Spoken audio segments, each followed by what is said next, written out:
So, as a kid, I have always been extremely shy. I remember this one time when I was around 14 years old and I am surrounded by six people. There is one close friend who is the same age as me, and the remaining people are 4, 5, maybe even 6 years older than me. There are some guys, there are some girls, and some of them are new to this place. They are the visitors at someone's house. So everyone is talking, having fun, and I cannot relate to them because they are quite older than me, but it is fine. Like, I am enjoying this thing. My mother was passing by, she talks to these people, and after she goes away, one of the guys says something extremely rude about my family. He was not aware that I was part of that family, so he just says it. And one of the girls there, she was my close friend at the time, so she tells him that I belong to that family. It gets kind of awkward. The girls look at me with some pitiful eyes, and I don't know what to say. So I pretend as if I cannot hear anything, and I talk to one of my friends. One of the girl asks this friend I used to have that, why am I not saying anything? Why am I not standing up for myself? And she is like, oh, because he is a nice guy. Everyone was sorry for me except one person.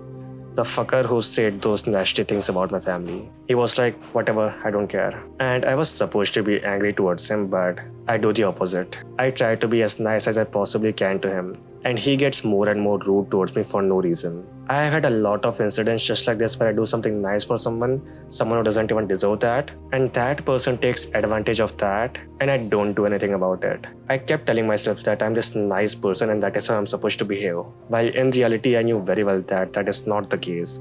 I'm not fighting because I'm afraid of fighting. I am afraid of offending people. Puberty was supposed to stop this because during puberty, guys get more aggressive, and I did get kind of rebellious towards my teachers, but when it came to people who were my age or maybe a few years older than me, I was always trying to impress them. Eventually, I discovered a thing called as self-improvement. I worked a lot on my looks, my personality, and I can proudly say that I'm not a people pleaser anymore. I will tell you exactly what you are supposed to do to stop being this people pleaser.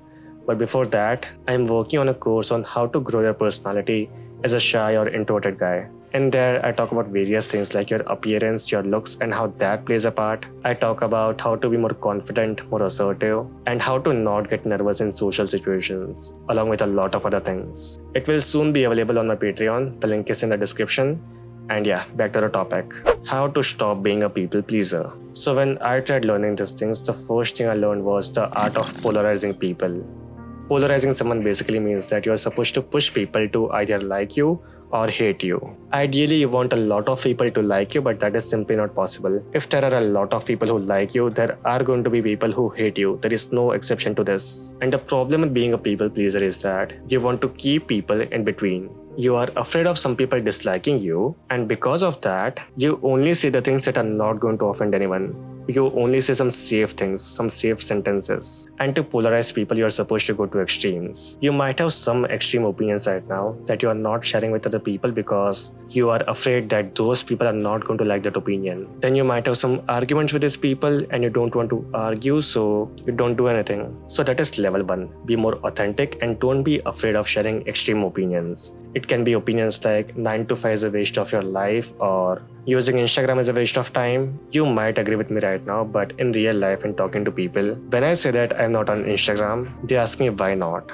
I say it is a waste of time, it is bad for your mental health, and some people think that I'm so amazing, but some people think that I'm so weird and they try to justify that Instagram is not a bad thing. If it were the same old me, I would pretend as if I agree with them even though I don't. And that is one sign of being a people pleaser. For level 2, you're supposed to be more assertive. So on this journey of my personality improvement, there was this one time when I was standing in a queue and someone breaks the line and just comes in front of me. There are some people who see that and they complain, but no one says anything. Me being the people pleaser, I had no intention of doing anything, but I saw this as an opportunity to push myself outside my comfort zone. I confronted that person and yeah, things went pretty well. And that was like the first initial boost I wanted, the first push I wanted to improve my personality. It was a pretty small thing, but in the beginning, you're supposed to take baby steps. In a lot of day-to-day situations, you might be in a position where you know what you are supposed to do, but you are afraid of doing that. There can be various reasons for this. You might be afraid of that person, or you might be afraid of fighting, because you don't know how to fight, you don't know what words to use, what you're supposed to do, or you might be afraid of the judgment of other people. What if people see you fighting and you don't know what to do? That is going to leave such a negative impression, right? And to overcome these fears, you're supposed to have exposure therapy, slowly pushing yourself outside your comfort zone. And as time goes by, you increase the difficulty. If you are expecting that you will see this one video and stop being a people pleaser forever, it is not going to happen. It is impossible. It will take a lot of time, a lot of patience, a lot of training, but it is definitely possible. Now, if you want to know how I overcame my shyness, this is the video for you. Check the description for the link of my Patreon. Thank you so much for watching and goodbye.